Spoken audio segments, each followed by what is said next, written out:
Baik adik-adik sekalian, hari ini kita coba bahas tentang akut coronary syndrome ini ya.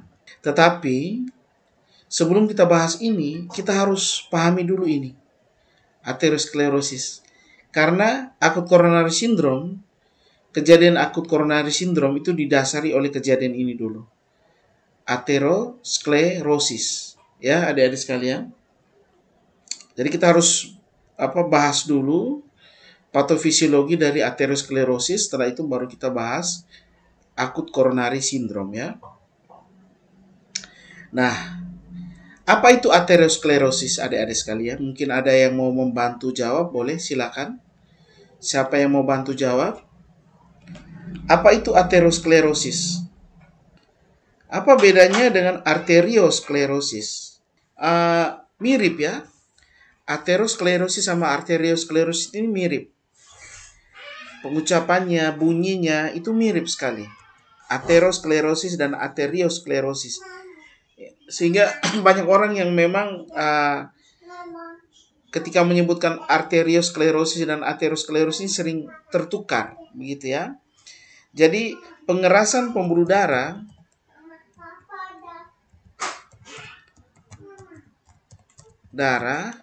itu adalah arteriosklerosis ya. Jadi pengerasan pembuluh darah itu adalah arteriosklerosis. Normalnya memangnya pembuluh darah itu seperti apa sih? Apakah kalau pembuluh darah itu dia mengeras, apakah itu tidak normal? Iya. Ya adik-adik sekalian. Pembuluh darah itu normalnya elastis. Sangat elastis. Makanya kalau kita pegang kita punya nadi yang di leher itu kan kita rasakan denyutan ya.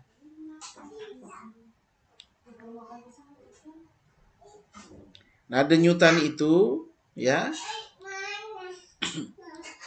membuktikan bahwa pembuluh darah itu memang ini ya, dia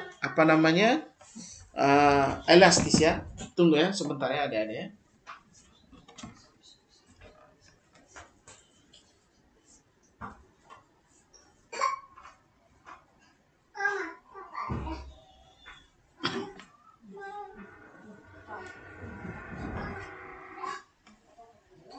Jadi normalnya pembuluh darah itu ya harus elastis. Kalau dia mengalami pengerasan itu nanti apa yang terjadi? Yang terjadi adalah akan meningkat resistensi dari pembuluh darah ya. Resistensi pembuluh darah meningkat. Ya. Ketika resistensi pembuluh darah meningkat, ini pasti tekanan darah akan naik. Ya, adik-adik sekalian. Nah, arteriosklerosis ini berbeda dengan aterosklerosis. Yang mau kita bahas malam ini ya adalah aterosklerosis. Nah, kalau aterosklerosis ini kondisi ya di mana pembuluh darah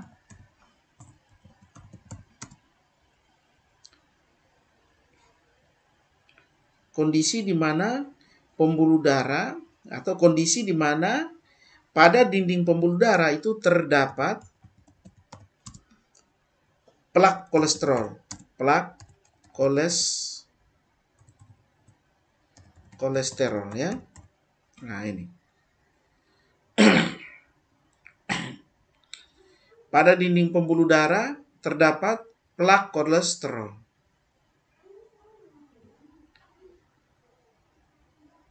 Jadi kalau kita bicara tentang aterosklerosis, ini kita bicara tentang kolesterol yang menumpuk di dalam pembuluh darah. Ya. Di kelas sebelumnya saya pernah jelaskan bahwa aterosklerosis ini secara sederhana bisa kita analogikan seperti selang yang sudah dipenuhi dengan lumut. Adik-adik sekalian, kamu pernah lihat selang yang dipenuhi oleh lumut di rumahnya kalian? Ya. Pada satu kondisi tertentu ketika lumut itu sudah terlalu banyak, aliran darah di dalam selang itu akan berhenti. Aliran air di dalam selang itu akan berhenti. Ya. Jadi pembuluh darah kita itu seperti selang juga. Ya, adik-adik sekalian. Kalau kita tidak menjaga faktor-faktor pencetus, maka di dinding-dinding pembuluh darah akan muncul aterosklerosis atau plak-plak kolesterol yang bisa menyumbat pembuluh darah. Ya. Apa penyebab aterosklerosis? Adik-adik, ada yang tahu? Penyebab aterosklerosis itu bisa kita bagi menjadi dua, ya. Yang dapat diubah atau dimodifikasi, dan yang kedua itu adalah yang tidak dapat diubah atau dimodifikasi. Ya. Yang dapat diubah atau dapat dimodifikasi itu apa saja? Satu apa? Merokok. Merokok ini kan bisa kita rubah. Orang yang sudah merokok bisa kita pengaruhi untuk berhenti merokok. Kalau dia berhenti merokok, maka resiko dia mengalami aterosklerosis akan semakin berkurang. Ya. Yang kedua, gaya hidup. Kalau kita bicara gaya hidup ini kita bicara tentang makan minumnya, terus istirahat dan aktivitas. Makan minum, apa yang dia makan? Apakah dia perhatikan tidak makan minumnya? Ya. Maksudnya begini, jangan-jangan makanan yang dia makan tuh terlalu berlebihan kolesterol misalnya. Ini juga akan menyebabkan dia akan sangat berisiko mengalami aterosklerosis, ya. Atau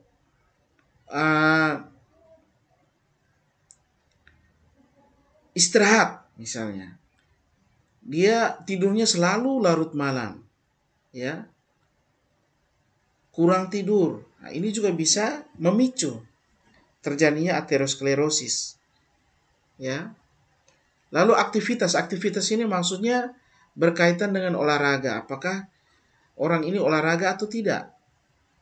Ya. Kalau kurang berolahraga, risiko dia mengalami aterosklerosis itu lebih besar daripada orang yang sering berolahraga. Ya. C. Aktivitas. Gaya hidup itu termasuk itu, ya, aktivitas, ya. Jadi kalau kita bicara tentang gaya hidup itu kita bicara tentang makan, istirahat, dan aktivitasnya. Ya.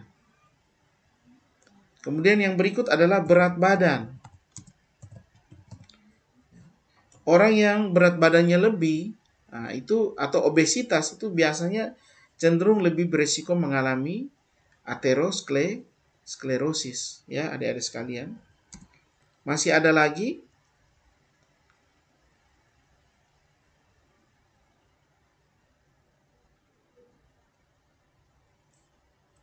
Ya, sementara itu, ya, adik-adik.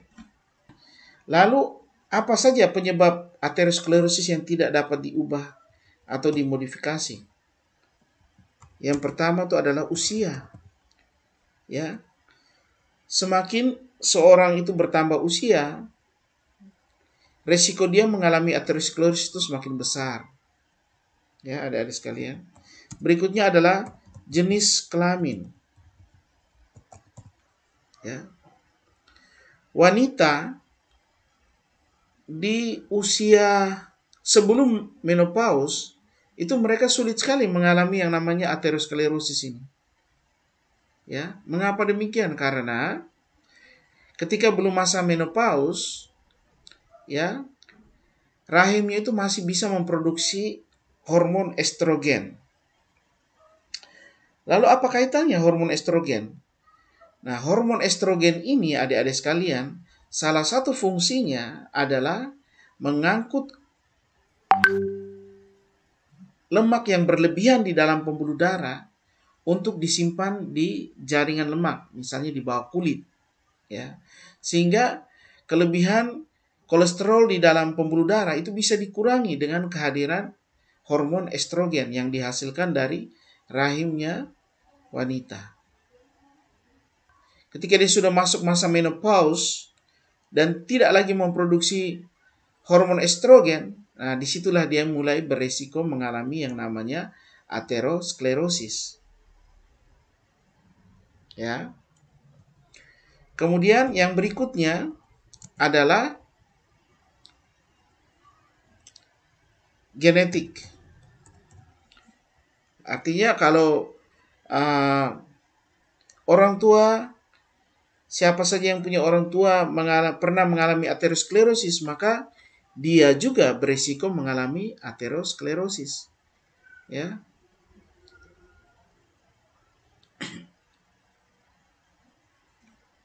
Seperti itu ya adik-adik sekalian. Bisa dipahami? Ya, kita lanjut ya. Ini sekarang kita coba bahas lebih detail lagi bagaimana aterosklerosis itu terbentuk. Ya, adik-adik sekalian. Nah, kita ambil contoh penyebabnya itu adalah rokok ini ya. Kita ambil contoh penyebabnya itu adalah rokok. Ini. Ya.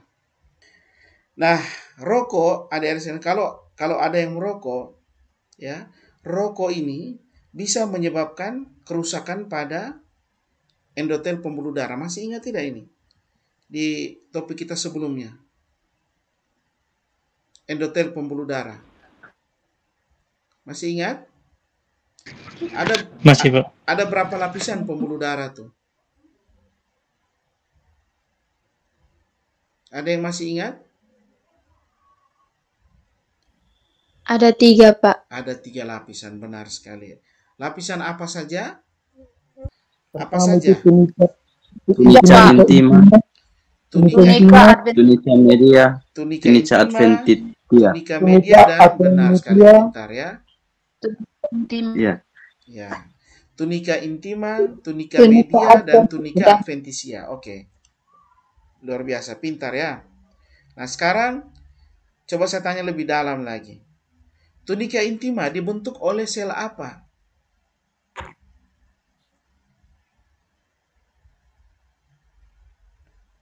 Ada yang masih ingat? sel endotel, Pak. Sel endotel, betul sekali. Pintar ya, pintar ya. Lalu tunica media dibentuk oleh Otot polos. otot polos, benar sekali. Smooth muscle ya. Ya, pintar ya.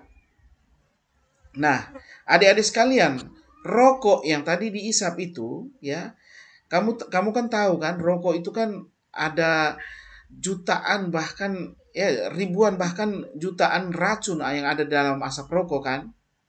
Ya, termasuk nikotin itu ya. Nah, semua zat-zat beracun itu atau yang kita kenal dengan istilah tar ya.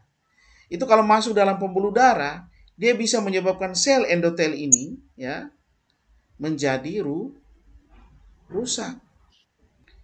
Dia bisa menyebabkan sel endotel ini menjadi rusak ya adik-adik sekalian. Kalau dia rusak ya sama seperti reaksi inflamasi kemarin. Dia akan berkontraksi sehingga apa ini?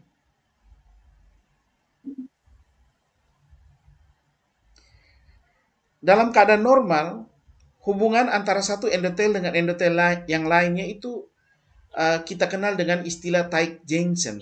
Jadi tidak ada celah antara satu sel dengan sel yang lain atau tidak ada ini ya, sehingga tidak memungkinkan cairan itu bocor dari pembuluh darah karena lihat ini. Sangat sangat dekat sekali ya, sangat erat sekali ya sehingga tidak memungkinkan terjadinya kebocoran. Ini disebut dengan tight junction. Ya. Tapi ketika sel endotel ini rusak, maka dia akan berkontraksi sehingga apa ini? Muncul apa ini? Muncul Celah. kenal dengan apa istilahnya? Ini di reaksi inflamasi saya sudah jelaskan ya. Kita kenal dengan apa ini? Kita kenal dengan istilah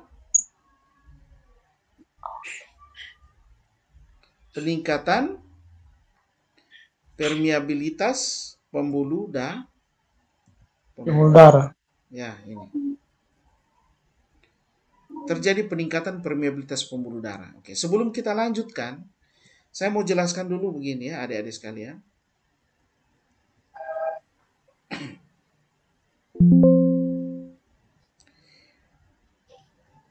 Ya.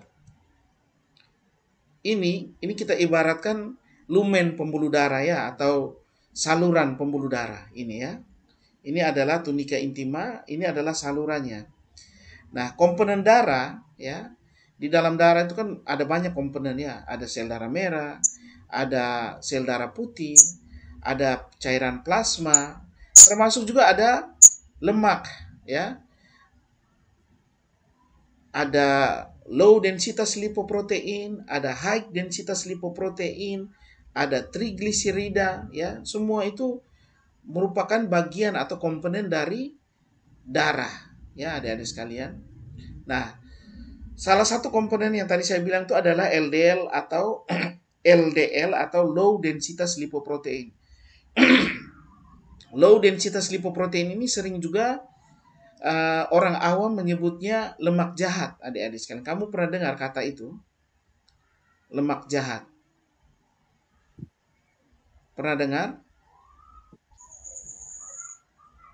Ya. Kamu pernah dengar atau tidak? Lemak jahat. Lemak jahat ini itu sebenarnya adalah LDL atau low densitas lipoprotein. Ya. Normalnya LDL ini dia bisa berdifusi, ya. Dia bisa dari lumen pembuluh darah dan masuk dalam tunika intima. Ini tunika intima ya. Dalam jumlah yang sedikit. Itu normal adik-adik sekalian. Tapi kalau terjadi peningkatan permeabilitas pembuluh darah, maka ya, kamu lihat nih, celah ini cukup besar, betul tidak? Ya. Besar tidak celah ini? Kira-kira LDL bisa masuk tidak? Adik-adik sekalian? Halo? Bisa. Bisa ya? Bisa, Dan Pak. jumlahnya, Bisa, Pak. jumlah yang masuk itu jadinya berlebihan. Karena ada celah yang terbentuk akibat dari rusaknya endotel pembuluh darah. Ya. Sistem imunnya kita kemudian membaca bahwa ini adalah situasi yang membahayakan. Tidak boleh LDL itu terlalu banyak di dalam tunika intima. Ya, adik-adik sekalian. Sehingga ketika ini ya, apa namanya, kamu masih ingat tidak ini? Sel ini. Di reaksi inflamasi saya sudah jelaskan ya. Ini sel darah merah ya. Ya. Ketika mereka lewat ya di lumen pembuluh darah, sel darah merah ini bisa lolos terus jalan ke sana. Tapi ini tidak bisa. Dia akan mengalami yang kita sebut dengan marginasi.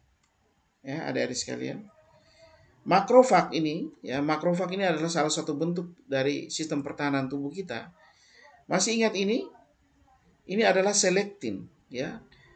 Makrofag ini akan berikatan dengan selektin karena selektin ini ternyata memiliki reseptor yang mirip dengan, cocok dengan makrofag. Kamu lihat ini, seperti mereka bisa berikatan seperti kunci dan lubang kunci ya. Cocok ini mereka, bentuknya cocok sekali. Satunya seperti kunci, satunya seperti lubang kunci. Ini. Cocok tidak ini? Cocok ya? Ya, mereka akan saling berikatan adik-adik sekalian, sehingga makrofag ini dia tidak bisa lolos terus ke sana. Sel darah merah bisa lolos terus ke sana, makrofag tertahan di sini. Ya. Lalu dia bergerak di dinding pembuluh darah. Ingat, normalnya dia bergerak begini ya. Normalnya seperti itu. Tapi ketika dia sudah diikat oleh selektin, maka dia akan bergerak sepanjang dinding pembuluh darah. Ya, yang kita kenal dengan istilah marginasi. Ya. Ini peristiwa marginasi ini ya. Jadi nanti dia akan gulung ke sini, yang ini nih akan berikatan dengan ini ya, adik-adik sekalian. Coba kita demonstrasikan. Ya. Ke sana, kemudian nah sini dia berikatan ya. Nanti ya, ini juga sama, dia akan bergulung berikatan di sini. Jadi dia tuh bergerak di sepanjang pinggir pembuluh darah yang kita kenal dengan istilah marginasi. Dari sini awalnya kan dia bergerak begini ke sini. Terus ke sini.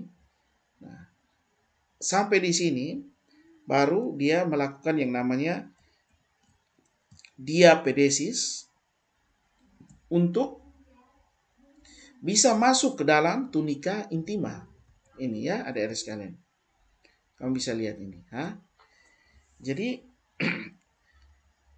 Jadi makrofag atau sistem pertahanan tubuhnya kita itu, dia ini kan sebenarnya sel tunggal yang bisa kita samakan dengan amuba. Ya, adik-adik sekalian. Jadi dia mampu bergerak seperti amuba. Ya. Dia memeras dirinya, sehingga dia bisa masuk ke tempat yang sempit. Bisa masuk melalui celah yang sempit. Ya. Yang kita kenal dengan istilah diapedesis. Ya.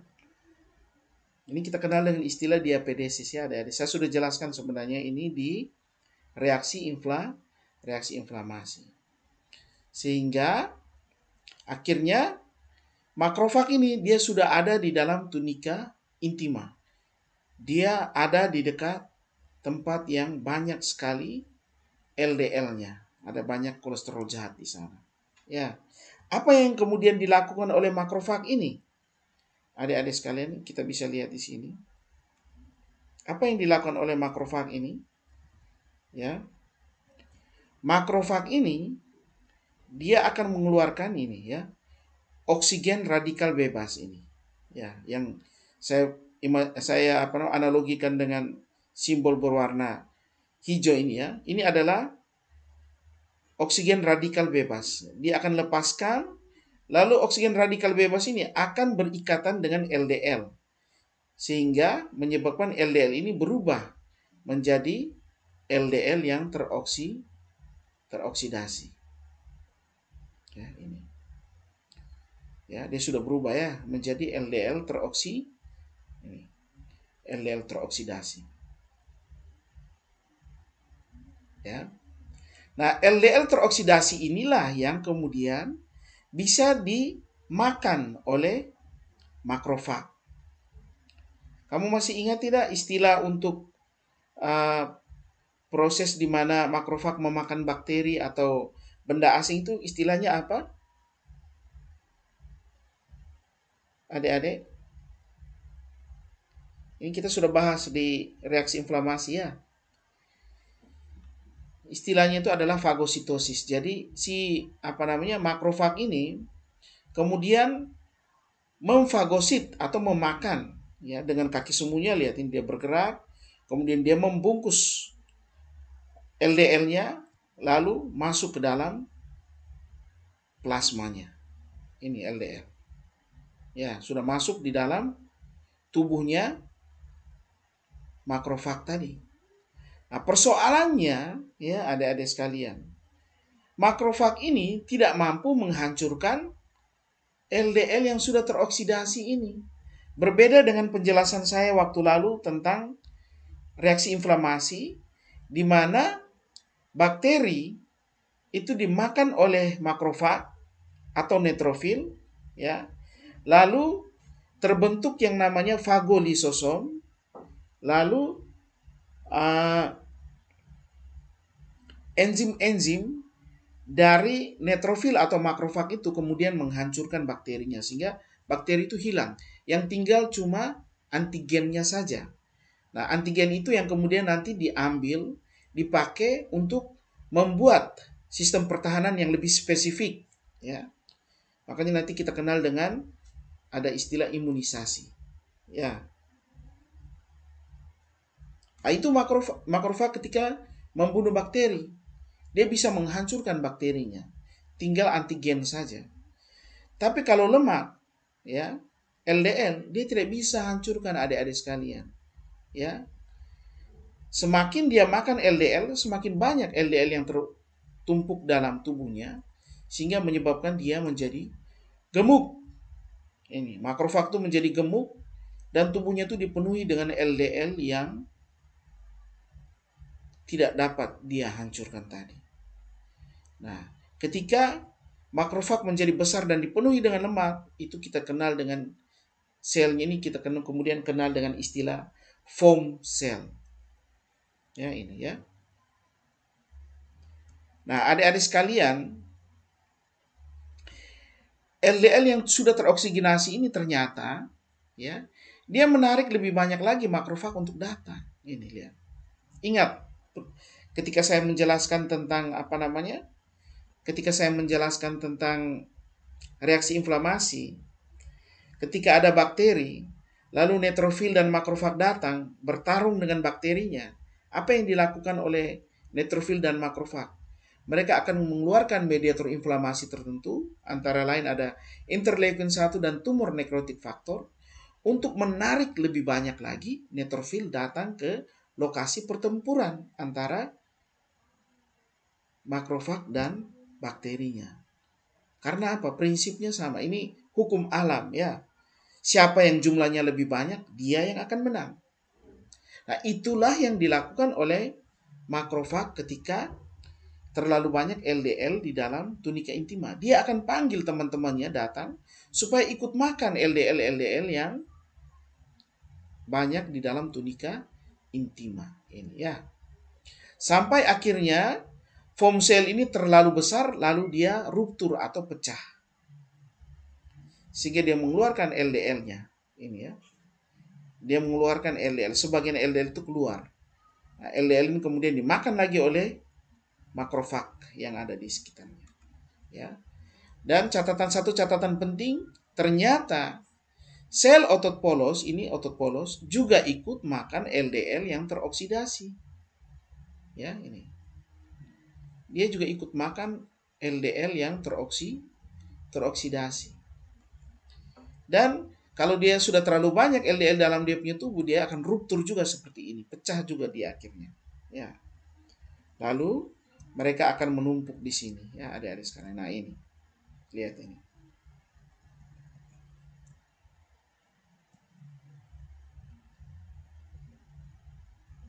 Lihat, ini foam cell yang sudah ruptur tadi ya. Ini adalah sel otot polos. Mereka menumpuk di tunika intima. Sehingga menyebabkan tunika intima itu jadi terdesak. Sehingga dia jadinya menonjol ke arah lumen pembuluh darah. Awalnya kan dia begini, ya. Awalnya itu dia begini, rata saja. Awalnya seperti inilah kira-kira ya. Tapi karena LDL ini terlalu banyak, lama-kelamaan dia jadi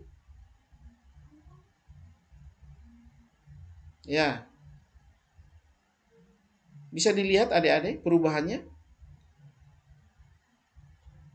Bisa? Bisa, Pak. Bisa, Pak. Kira-kira ini misalnya ini saluran. Kira-kira jadi lebih sempit tidak saluran pembuluh darahnya? Adik-adik?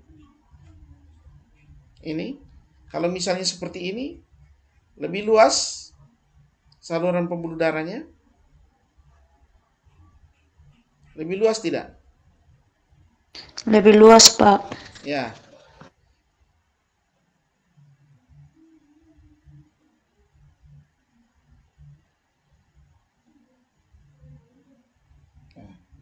Tentu dia lebih luas. Ini saluran pembuluh darah jadi lebih luas. Tapi kalau coba begini. Ya. Saluran jadi lebih sempit ya adik-adik sekalian ya. Bisa paham? Bisa adik-adik? Halo? Bisa Bisa, dipahami Pak. tidak? Bisa ya. Nah, Bisa, kemudian Pak. adik-adik sekalian, ini apa namanya? Endotel yang tadi sudah sedikit menonjol ke arah lumen pembuluh darah, kemudian di cover oleh atau ditutup oleh endotel yang baru. Ya, endotel yang baru itu akan datang dan dia akan menutup ini. Seperti ini. Ya. Ya, adik-adik ya. Tapi kalau dia semakin besar lama-kelamaan ini endotel ini ya akan terlepas lagi, akan ruptur lagi. Ya. Kemudian muncul bekuan darah di sini. Ya. Muncul bekuan darah di sini. Sehingga menyebabkan lumen pembuluh darah semakin sempit ya adik-adik sekalian ya. Ini bekuan darah ya. Dia bikin lumen pembuluh darah semakin sempit. Ini. Ya. Dan kalau ini tadi ya adik-adik sekalian, kalau ini terjadi penyempitan pada pembuluh darah tapi dia stabil ini ya. Ini stabil. Tapi kalau sudah terbentuk trombus seperti ini, trombus ini tidak stabil, dia bisa terlepas adik-adik sekalian ya. Dia bisa terlepas dan menjadi emboli. Maksudnya bagaimana? Dia terlepas dan dia akan mengalir bersama darah, tapi kemudian ketika dia sampai ke saluran pembuluh darah yang kecil, dia akan menyumbat di sana dan akan menyebabkan masalah di sana. Paham adik-adik? Ya. Seperti itu ya. Tidak stabil dia ini, ya. Dia bisa terlepas. Ya. Lalu trombus ini kemudian bisa berlanjut dia. Ya. Bikin saluran tambah sempit lagi. Sehingga lihat ini. Oksigen ini ketika dia mau lewat, ini saluran sudah semakin kecil sehingga yang bisa lolos tuh paling sedikit saja. Ya. Yang lainnya pasti tertahan. Ya, adik-adik. Bisa dipahami? Ya. Ada kondisi tertentu di mana trombus ini semakin besar dan akhirnya terjadi oklusi total atau terjadi sumbatan total pada pembuluh darah. Pada kondisi seperti ini tidak ada lagi satupun sel darah merah yang bisa lewat. Mereka semua tertahan di sini. Ya. Bisa dipahami adik-adik? Halo? Bisa, Pak. Bisa, Pak. Oke. Nah, itulah apa namanya? WOC dari aterosklerosis. Ya. Kalau kita mau lihat ringkasannya seperti ini ya adik-adik sekalian. Pertama, rokok itu bisa merusak endotel pembuluh darah sehingga menyebabkan endotel pembuluh darah itu berkontraksi sehingga terjadi peningkatan permeabilitas pembuluh darah. Ya. Akibatnya LDL yang masuk ke dalam tunika intima itu menjadi lebih banyak sehingga menyebabkan makrofag mulai bereaksi. Makrofag akan melakukan marginasi dan diapedesis untuk apa? Untuk bisa masuk ke dalam tunika intima. Di dalam tunika intima, makrofag ini akan memfagosit atau memakan LDL. Ya. Persoalannya adalah Makrofag tidak mampu menguraikan LDL, sehingga semakin banyak LDL yang dia makan, dia semakin gemuk dan penuh dengan lemak yang kemudian kita kenal dengan istilah foam cell. Foam cell ini kemudian ruptur dan mengeluarkan LDL, lalu LDL ini dimakan lagi oleh makrofag-makrofag yang lain, sehingga lama-kelamaan muncul plak kolesterol di pembuluh darah yang kita kenal tadi. Yang tadi sudah saya jelaskan ini ya. Plak ini kemudian di cover atau ditutup oleh endotel yang baru. Tetapi endotel yang baru ini kemudian ruptur lagi karena terlalu besar tekanan ya dari kolesterol yang semakin menumpuk. Ya. Karena ruptur terbentuklah trombus. Trombus ini menyebabkan saluran pembuluh darah semakin sempit dan trombus ini tidak stabil, sewaktu-waktu bisa terlepas. Ya. Pembentukan trombus ini bisa menyebabkan pembuluh darah mengalami oklusi total atau sumbatan total. Ya. Teman-teman adik-adik sekalian. Nah, ini penting kalian kuasai karena nanti kalau kita bicara tentang akut coronary syndrome atau yang kamu kenal apa ya, penyakit jantung koroner. Nah, istilah yang sering dikenal oleh orang awam itu adalah penyakit jantung koroner. Nah, kalau kita bicara tentang penyakit jantung koroner atau akut coronary syndrome, ini kita harus bahas adik-adik sekalian karena pasti ada kaitannya. Dan yang kedua, ketika kita bicara tentang stroke, ini juga harus kita kuasai. Ya. Bisa paham adik-adik? Halo? Bisa, Pak. Bisa, Pak. Bisa. Oke. Baik. Bisa, Pak. Kita lanjut. Kita bicara tentang akut coronary syndrome ya. Ada yang tahu definisinya? Silakan mungkin bantu saya dulu. Definisi dari akut coronary syndrome. Kalau kamu lihat istilah ini ya, sindrom. Sindrom itu artinya sekumpulan gejala. Ya. Akut ini berarti terjadi secara tiba-tiba. Coronary ini adalah arteri koroner atau arteri yang tugasnya adalah membawa darah ke dalam otot jantung. Ya.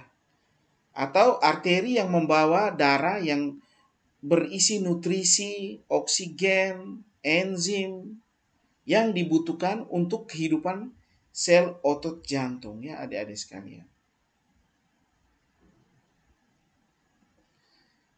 Jadi dari namanya ini saja kita sudah bisa membuat satu definisi bahwa akut coronary syndrome itu adalah sekumpulan gejala yang muncul secara akut atau muncul secara tiba-tiba akibat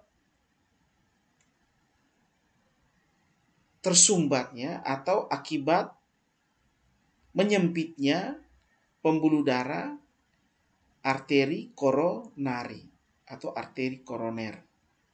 Ya, adik-adik sekalian. Ya. Sindrom ini artinya apa tadi? Sekumpulan. Sindrom itu artinya sekumpulan, ya. Lalu akut itu berarti terjadi secara tiba-tiba.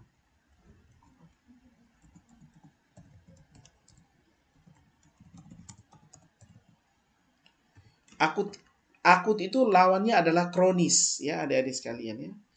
Akut itu lawannya kronis. Kalau kronis itu berlangsung sudah lama sekali dan pelan-pelan dia. Ya, ada penyakit kronis, ada penyakit akut. Kalau akut itu terjadi secara tiba-tiba. Tadinya dia baik-baik saja, tadinya dia sehat-sehat saja, tiba-tiba nah, itu akut berarti ya. Sedangkan koronari ini adalah pembuluh darah jantung atau arteri koroner.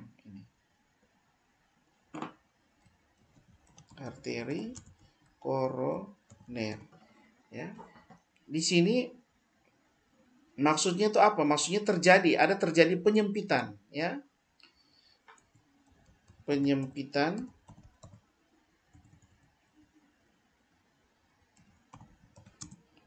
pada arteri koroner, ya.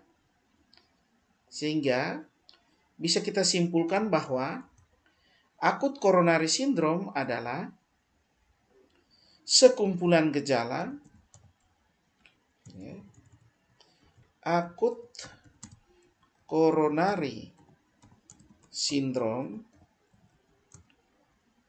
adalah sekumpulan gejala yang terjadi secara tiba-tiba oleh karena tersumbatnya atau menyempitnya arteri koroner, ya. Nah, inilah kira-kira pengertian dari akut coronary syndrome, ya adik-adik.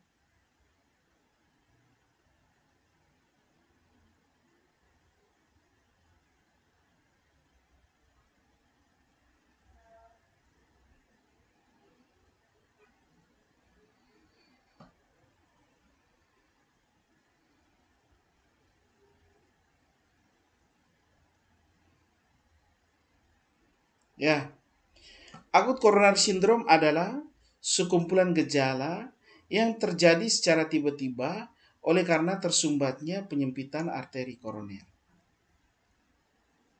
Bisa dipahami adik-adik? Nah, kalau kita bicara tentang akut coronary syndrome, ada tiga penyakit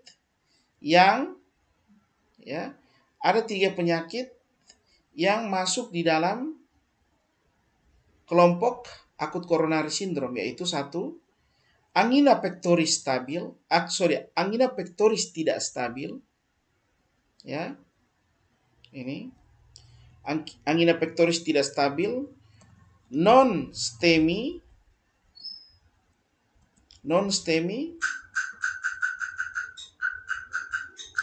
atau non ST elevasi miokard infarct.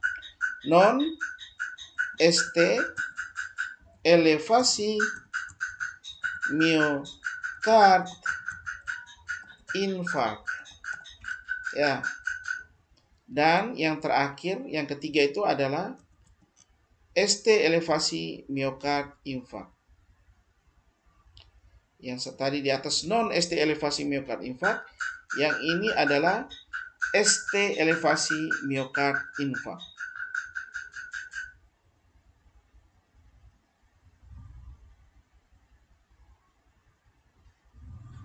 Ya. Jadi adik-adik sekalian, sekali lagi ya. Tiga penyakit ini, angina pectoris tidak stabil, non ST elevasi miokard infarct, dan ST elevasi miokard infarct, ini adalah, mereka semua ini termasuk kelompok dari akut coronary syndrome. Sekali lagi ya, angina pectoris tidak stabil, non ST elevasi miokard infarct, dan ST elevasi miokard infarct adalah penyakit yang termasuk di dalam kelompok akut coronary syndrome. Ya, ada tiga penyakit ini yang kita akan bahas satu-satu. Tapi sebelum kita bahas tiga ini, kita harus bahas dulu tentang angina pectoris stabil. Ini kan angina pectoris tidak stabil ya. Kita harus bicara dulu tentang angina pectoris stabil, supaya teman-teman benar-benar mengerti ya. Nah, tadi kan saya sudah jelaskan secara detail di aterosklerosis tadi ya. Nah, ini saya coba sederhanakan lagi penjelasan. Jadi adik-adik sekalian, angina pektoris stabil itu ketika sudah terjadi pembentukan plak di sini. Nah, ini. Sudah terjadi pembentukan plak kolesterol di sini ya. Ini ya tadi ya. Yang dipenuhi dengan sel-sel foam toh. Masih ingat kan? Ya. Terbentuk plak yang dibentuk dari foam cell. Ya, adik-adik sekalian. Salurannya memang sudah mengalami penyempitan, tapi belum terlalu besar penyempitannya ini. Ini pembuluh darah kita ini sudah mengalami penyempitan, tapi belum terlalu besar. Sehingga dalam keadaan istirahat, misalnya dalam keadaan santai seperti ini, kita tidak sedang jalan di tempat yang mendaki, tidak naik tangga atau tidak jogging, ya, maka saluran ini tidak, maksudnya dia karena penyempitan belum terlalu besar, jadi dia tidak rasa gejala apa-apa. Karena apa? Karena sel darah merah ini bisa lewat dengan sangat lancar dan bisa memenuhi semua kebutuhan dari otot jantung ini. Ini adalah sel otot jantungnya, adik-adik sekalian ya. Ya, dalam keadaan istirahat, sel darah merah ini ya, dia membawa oksigen, dia bisa lewat dengan sangat mudah ke otot jantung. Nah, dia bawa oksigennya melewati pembuluh darah, lalu ketika sampai di sel ini, dia akan melepaskan oksigennya, sehingga oksigen akan masuk ke dalam sel otot jantung. Nah, di dalam sel otot jantung ini, oksigen akan dipakai untuk metabolisme pembentukan energi. Ya, adik-adik sekalian. Jadi dalam keadaan istirahat, penyempitan ini tidak menyebabkan masalah apa-apa. Berbeda kalau dia mulai berolahraga ini. Ya. Ketika dia berolahraga, adik-adik sekalian, jantungnya ini, ya, ini jantungnya ini akan berdenyut lebih cepat. Ya. Heart rate-nya itu akan naik. Kamu pernah olahraga, adik-adik? Pernah, Pak. Pernah naik tangga? Pernah. Pernah, Pak. Pernah rasakan denyut jantungnya kalian ketika naik tangga atau olahraga? Denyut jantungnya jadi Berdetak lebih kencang, Pak, kalau habis lari olahraga. Lebih cepat ya? Lebih cepat, Pak. Lebih Iya. cepat. Iya. Denyut jantung akan lebih cepat. Kenapa? Karena pada saat kita beraktivitas, sel-sel otot kita itu membutuhkan energi yang lebih banyak.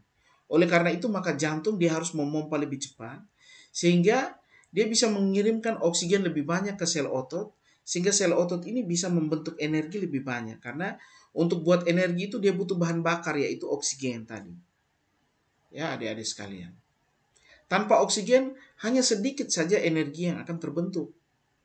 Oleh karena itu, maka jantung dan napas ini harus dipercepat. Napas tugasnya adalah ambil oksigen lebih banyak. Jantung tugasnya adalah pompa supaya dia kirim ke sel lebih banyak. Kalau orang yang jantungnya normal, ketika dia beraktivitas, ini aktivitasnya naik ya. Ini grafik aktivitas naik. Nah, ini adalah grafik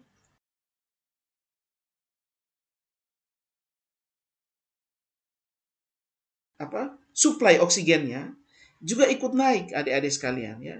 Grafik suplai oksigennya ikut naik ini. Sehingga kebutuhan dan persediaan oksigen itu seimbang. Ya, orang sehat itu tidak akan merasakan sakit apa-apa ketika dia beraktivitas yang tinggi, olahraga maupun naik tangga. Kenapa? Karena pembuluh darahnya masih sangat luas. Ya, lumen pembuluh darahnya itu atau saluran pembuluh darahnya itu masih sangat luas, sehingga ketika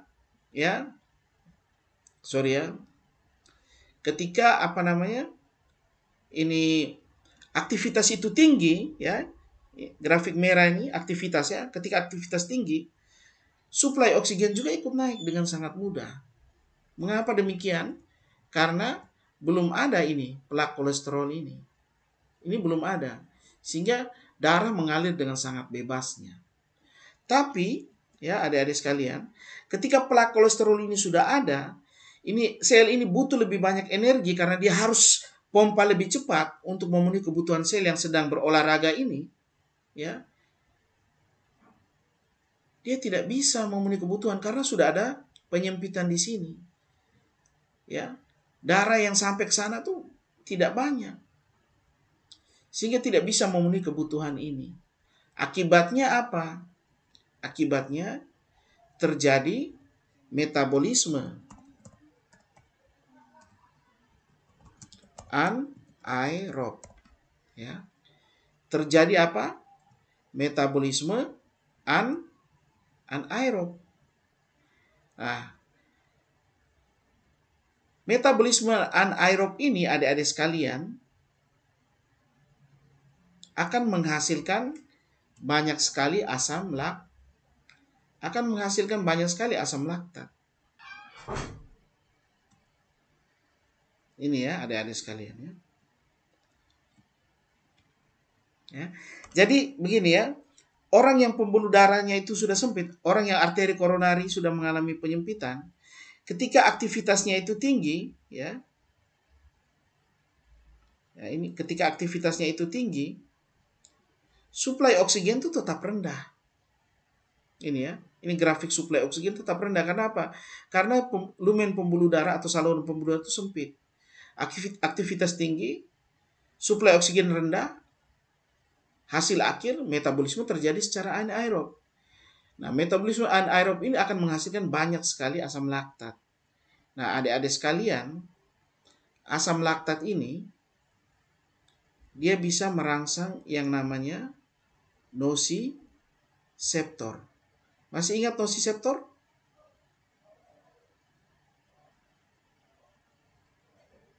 Adik-adik sekalian masih ingat? Nosiseptor masih ingat?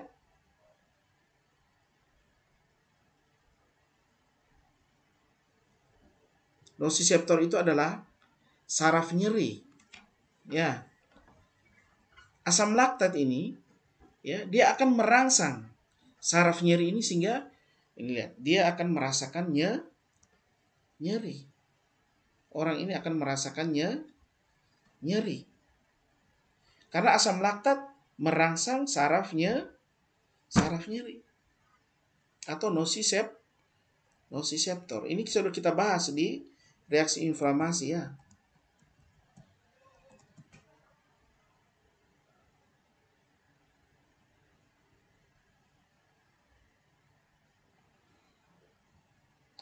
Nah, selain asam laktat, ternyata nosiseptor ini juga dirangsang oleh bradikinin. Ini juga sudah kita bahas di reaksi inflamasi ya. Bradikinin ini menyebabkan nosiseptor lebih terangsang lagi sehingga nyerinya akan semakin bertambah adik-adik sekalian. Ya, nyeri karena penyempitan pembuluh darah jantung itu katanya sangat nyeri sekali. Ya, nyeri sekali. Nah, ketika dia merasakan nyeri, dia putuskan untuk istirahat. Dia cari tempat yang teduh, misalnya di bawah pohon. Dia duduk, istirahat. Nah, ketika dia istirahat, ya, adik-adik sekalian, ketika dia istirahat, aktivitasnya mulai turun. Berarti aktivitas turun sama dengan kemampuan pembuluh darah menyediakan oksigen. Sehingga nyeri ini akan hilang. Ini karena dia istirahat, ya. Sampai di sini bisa paham adik-adik? Ini adalah angina pectoris stabil. Ya. Angina pectoris stabil. Angina pectoris stabil itu ditandai dengan terbentuknya plak, tapi plak ini masih stabil. Ya. Dan penyempitan itu belum terlalu luas sehingga dalam keadaan istirahat orang ini tidak merasakan sakit apa-apa. Dia baru merasa sakit di dada, di daerah mediastinum, di tengah-tengah dada, ketika dia mulai berolahraga. Kenapa? Karena pada saat dia berolahraga, heart rate-nya akan naik, pompa jantungnya akan naik. Karena pompa jantung itu naik, maka kebutuhan akan oksigen juga naik. Tetapi kemampuan pembuluh darah menyediakan oksigen itu ternyata rendah karena terjadi penyempitan pada pembuluh darah. Akibatnya terjadi metabolisme secara anaerob sehingga terbentuk banyak sekali asam laktat. Asam laktat ini kemudian merangsang nociceptor atau saraf nyeri, ditambah lagi dengan bradikinin datang ikut merangsang nociceptor sehingga orang ini merasakan nyeri yang luar biasa. Ya. Dia merasakan nyeri yang luar biasa. Tapi kemudian ketika dia merasa nyeri, dia mengambil keputusan duduk istirahat. Maka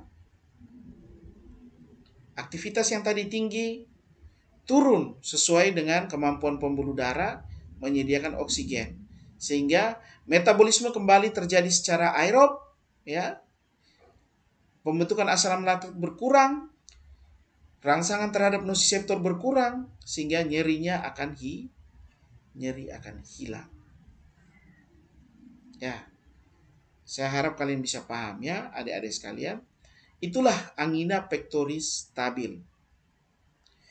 Nah, adik-adik sekalian, angina pectoris stabil ini tidak masuk di dalam kelompok akut coronary syndrome.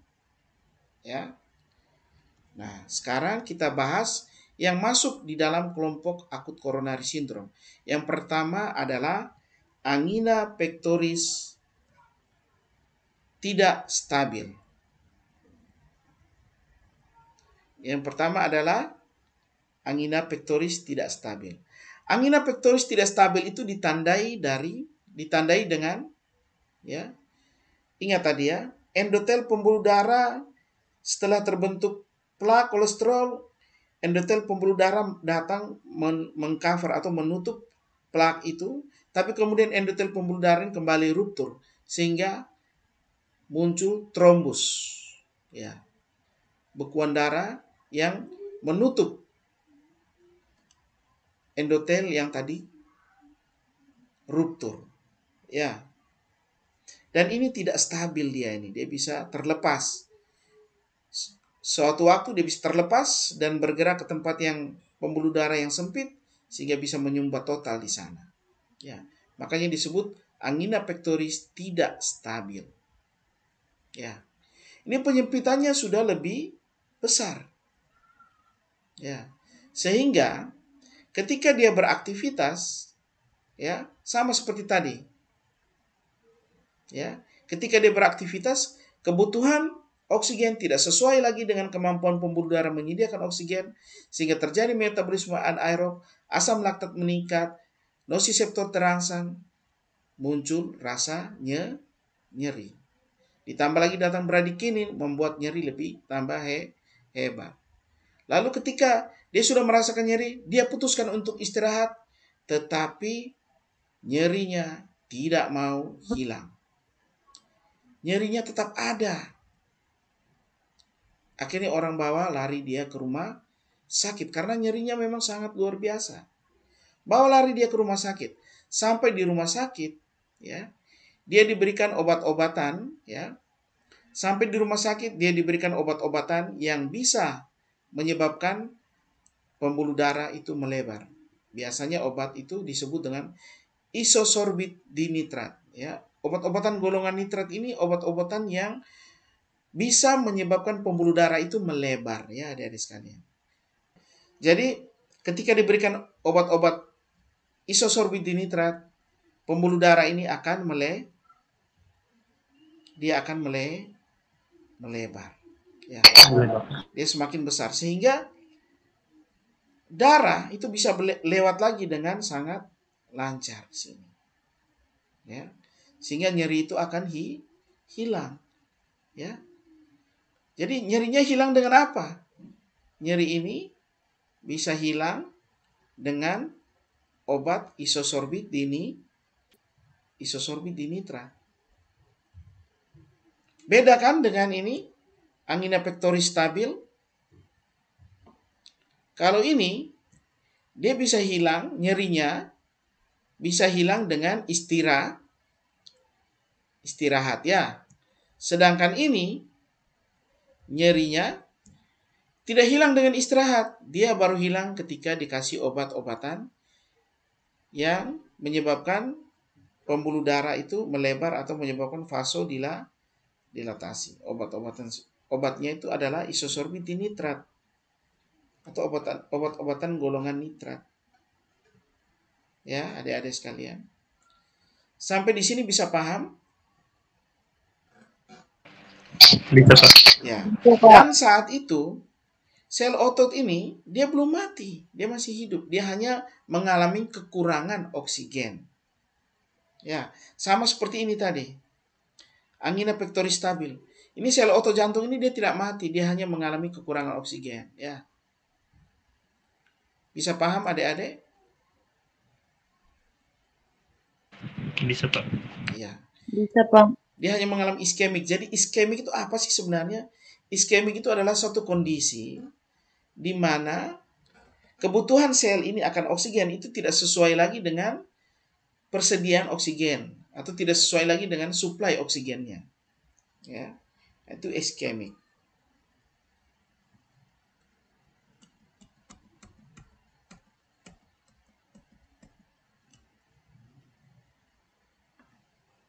Itu adalah angina pectoris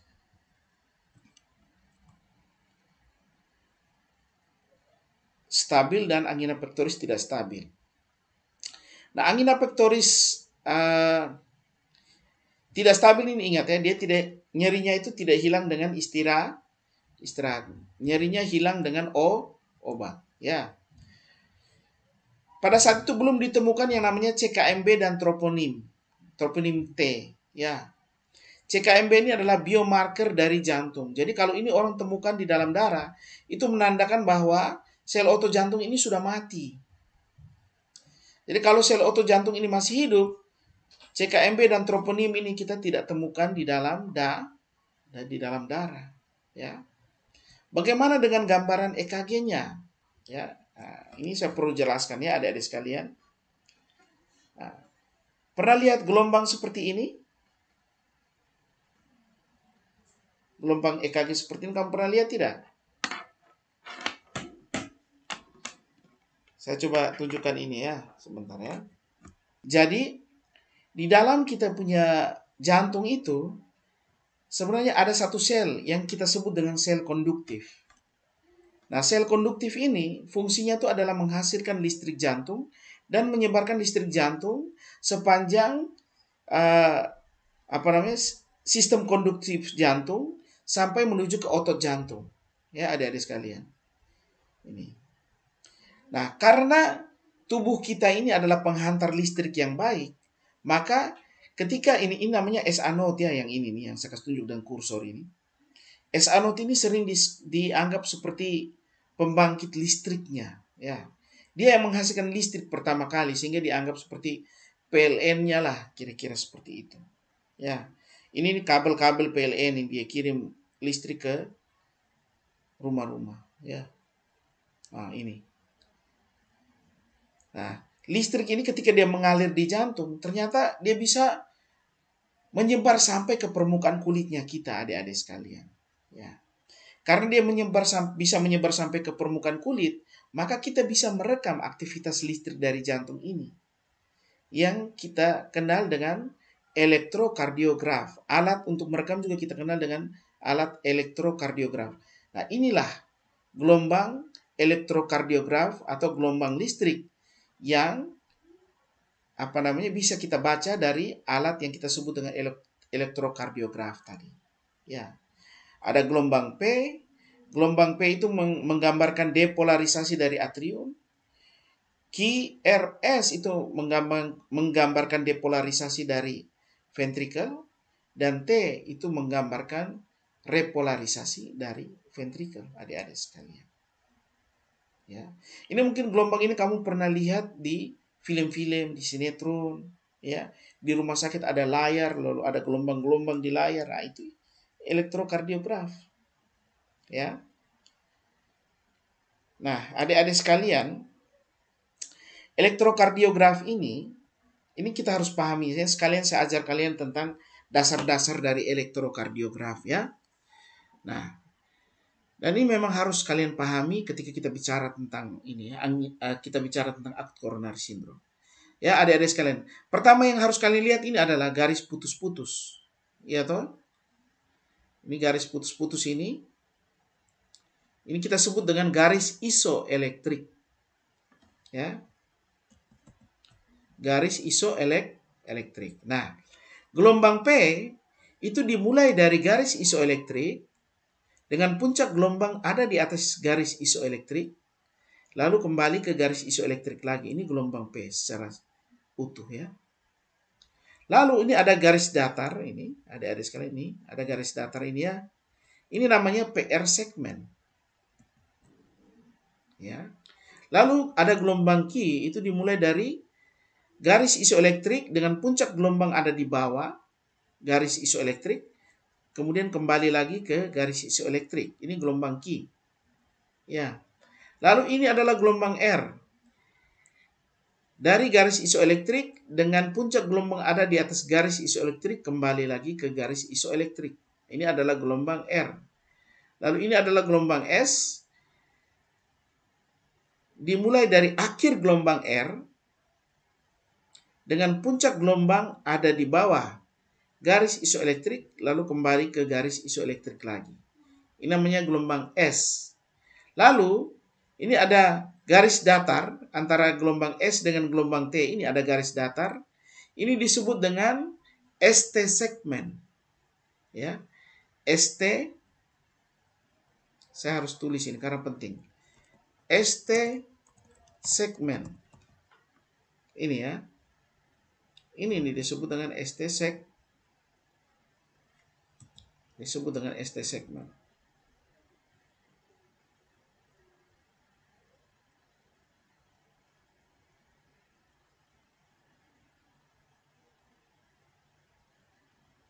Ya.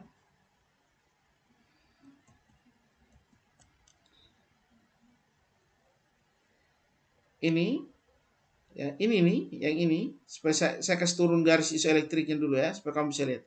Ini disebut dengan ST segmen. ST segmen ini normalnya ada di mana?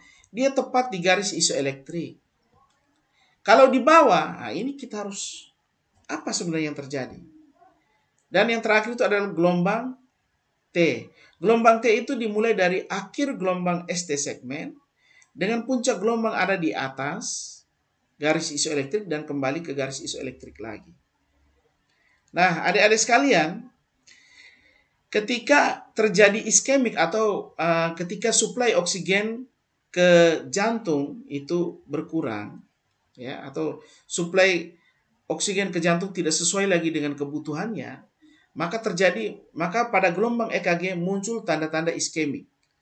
Tanda-tanda iskemik itu ditandai dengan apa? Satu, ST depresi namanya. Ini kan gelombang ST segmen kan? Dia mengalami depresi. Maksudnya apa depresi? Siapa yang pernah depresi di sini? Depresi, tertekan. Ya. Dia seperti tertekan. Ini ST-nya, gelombang ST-nya depresi, dia ke bawah. Ada di bawah garis isoelektrik. Ya. Ini juga disebut dengan jadi ST depresi bisa seperti ini, bisa juga begini. Bisa juga begini. Nah, ini. Ini termasuk ST depresi juga. Ya. ST depresi ini.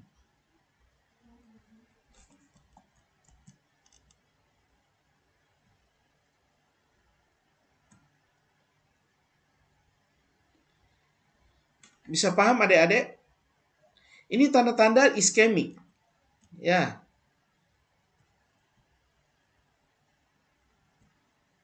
ST depresi. Itu tanda iskemik yang pertama ya.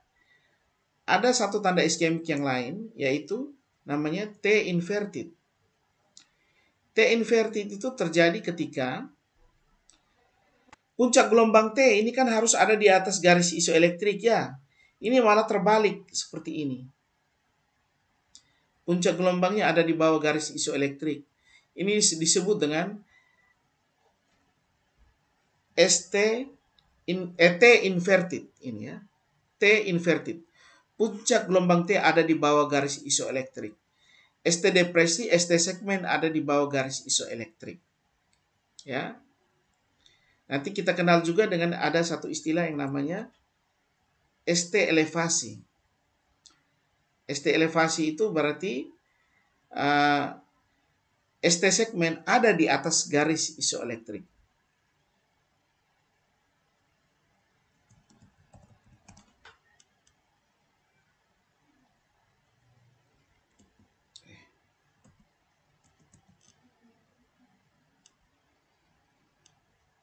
Tapi ini nanti ya.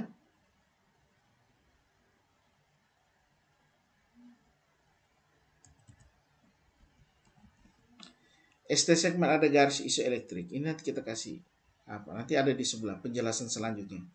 Jadi adik-adik sekalian, sekali lagi ya. Angina pectoris tidak stabil ditandai dengan ya gambaran EKG iskemik. Ya, ada muncul tanda-tanda iskemik pada gelombang EKG, yaitu satu, ST depresi dan T inverted. ST depresi yaitu gelombang ST segmen ada di bawah garis isoelektrik. T inverted yaitu puncak gelombang T ada di bawah garis isoelektrik. Ya, terbalik dan ada di bawah garis isoelektrik. Ini kan namanya sekumpulan gejala. Ya, makanya kita sebut dengan sindrom. Karena ada sekumpulan gejala. Yang pertama, gejala yang pertama dari angina pectoris tidak stabil adalah terjadinya penyempitan pada pembuluh darah. Terbentuk trombus di atas plak kolesterol yang mana trombus ini tidak stabil. Ya. Yang kedua, muncul nyeri pada saat beraktivitas yang tinggi.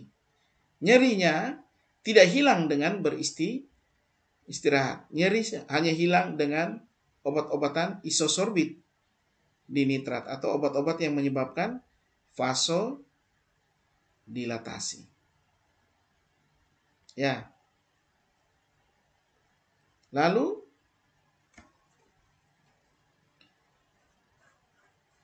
belum ditemukan CKMB karena belum ada otot jantung yang mati. Belum ada sel otot jantung yang mati sehingga kita belum temukan CKMB dan troponin T di dalam pemeriksaan darah. Ya. Lalu pada gelombang EKG muncul tanda-tanda iskemik yaitu ST depresi dan T inverted. Sampai di sini bisa paham adik-adik? Bisa, Pak. Ya. Yang berikutnya adalah non-ST elevasi miokard infarct. Kita bahas dulu itu baru kita bahas ST elevasi miokard infarct. Non-ST elevasi miokard infarct.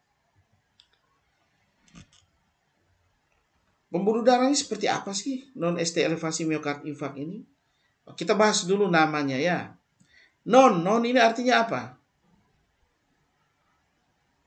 Non ini artinya apa adik-adik? Tidak. Non artinya Tidak, Pak. Ya, betul sekali. Tidak. Non artinya tidak. ST elevasi? Ada yang bisa jelaskan sedikit?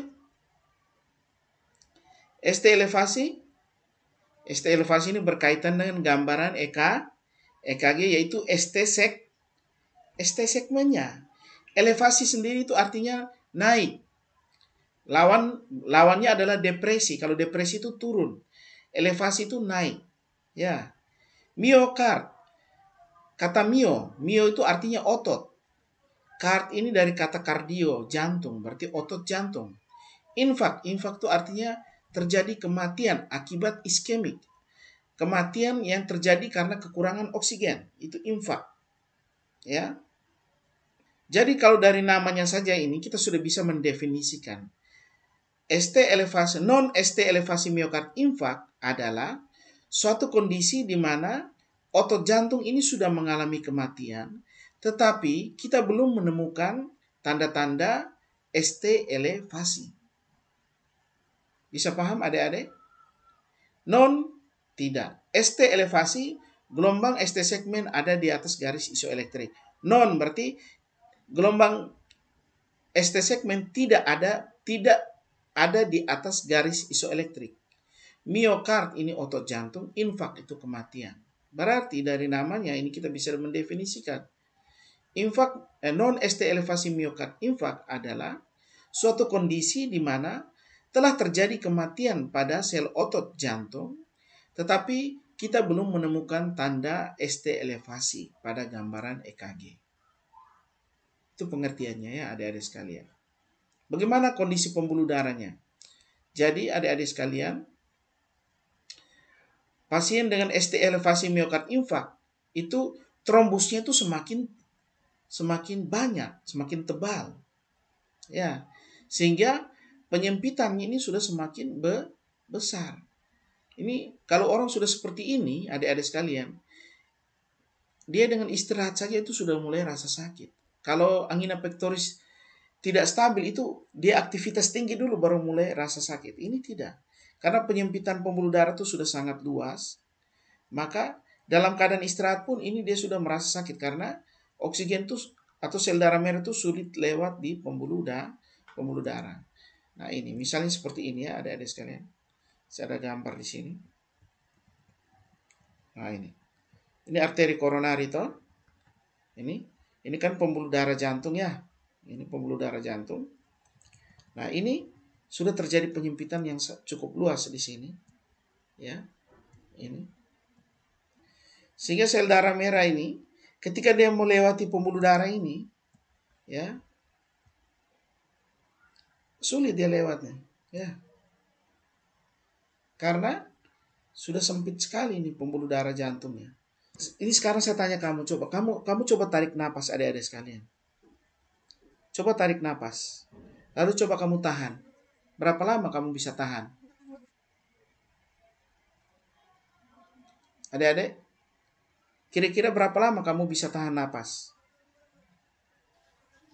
3 menit, Pak. 3 menit misalnya.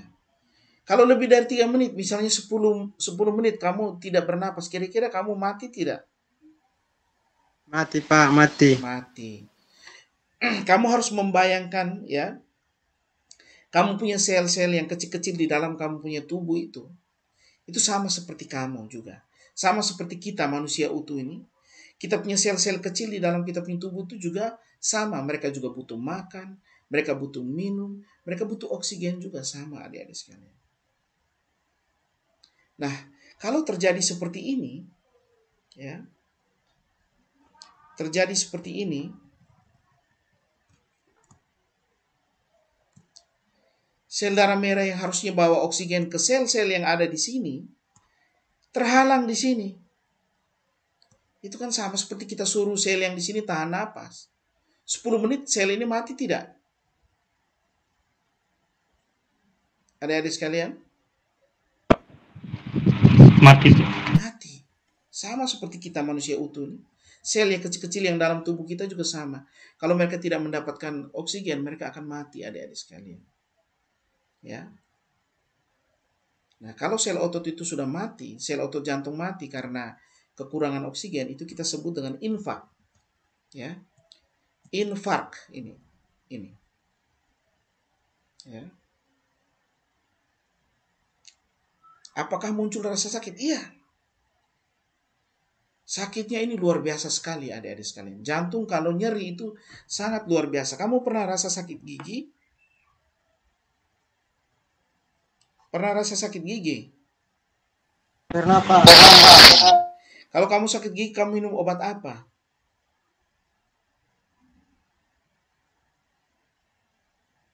Adik-adik? Minum obat pereda nyeri, Pak. Obat pereda nyeri. Misalnya apa? Asam mefenamat biasanya ya. Kalau kamu minum asam mefenamat saat sakit gigi, sakitnya berkurang tidak? Berkurang Pak, tapi nanti sakit lagi Pak. Tapi berkurang ya. Iya Pak. Iya. Nyeri karena jantung kekurangan oksigen, adik-adik sekalian. Sangat hebat sekali sampai-sampai asam mefenamat itu tidak mempan. Kamu minum asam mefenamat, dia tetap sakit. Sakitnya luar biasa sekali. Ya. Orang-orang menggambarkan seperti apa? Seperti diinjak sama gajah yang besar sekali. Berat, sesak napas, sakit. Ya. Kamu minum asam mefenamat tidak akan mempan. Kecuali kalau dikasih isosorbit dinitrat, pembuluh darah melebar seperti ini, baru nyerinya bisa berkurang.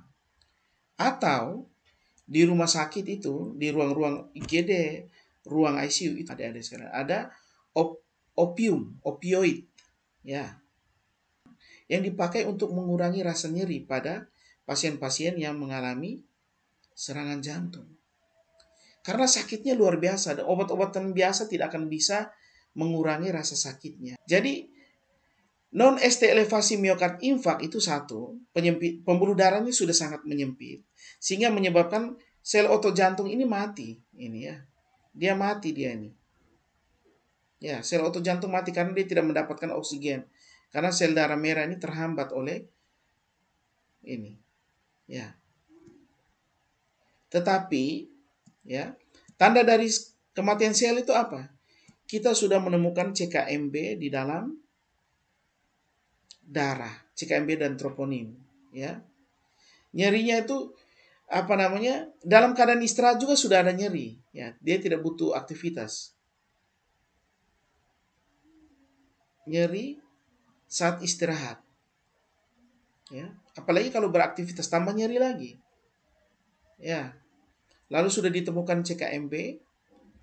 Lalu ya, kenapa sampai nyeri ini saya tidak perlu jelaskan lagi ya. Ini grafiknya sama seperti yang tadi ya. Antara supply dan demand atau kebutuhan oksigen dan persediaan oksigen. Kebutuhan oksigen dan supply oksigen itu tidak seimbang. Makanya muncul nyeri ini tadi. Metabolisme anaerob sampai muncul nyeri ya. Kemudian karena sudah ada sel otot jantung yang mati, kita temukan CKMB dan troponin T di dalam pemeriksaan darah. Ya. Nah, gambaran EKG-nya itu ditandai dengan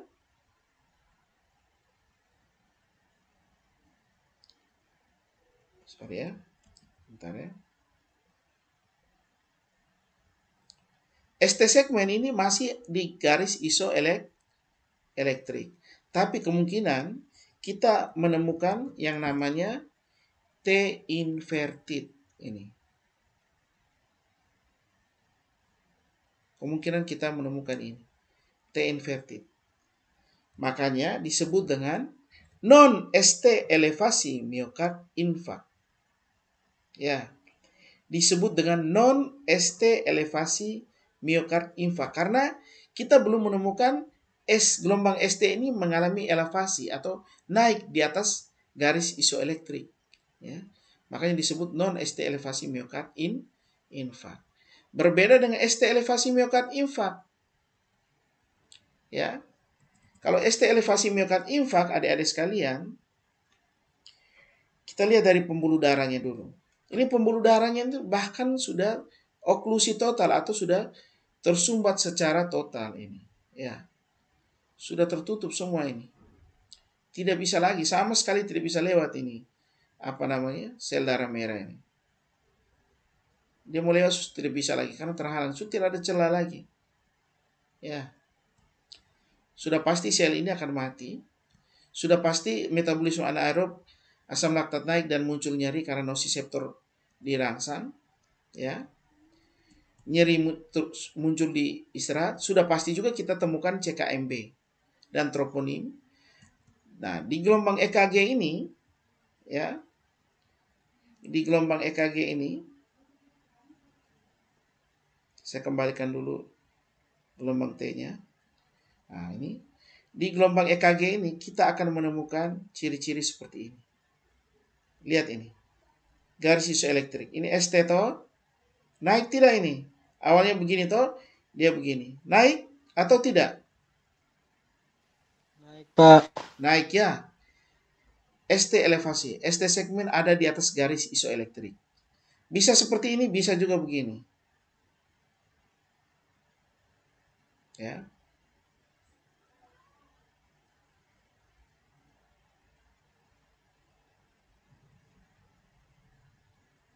Ya, bisa seperti ini adik-adik sekalian. Garis isoelektrik ada, garis ST segmen, gelombang ST segmen ada di atas garis isoelektrik. Sekali lagi, ST segmen ada di atas garis isoelektrik. Ini disebut dengan ST elevasi miokard infark. Ya. Jadi kira-kira seperti itu ya adik-adik sekalian. Angina pectoris tidak stabil, non-ST elevasi miokard infark dan ST elevasi miokard infark itu adalah kelompok dari akut coronary syndrome, dan sindrom ini atau tanda dan sekumpulan tanda dan gejala ini antara lain ada nyeri, penyempitan pembuluh darah, ditemukannya CKMB, dan perubahan pada gelombang EKG.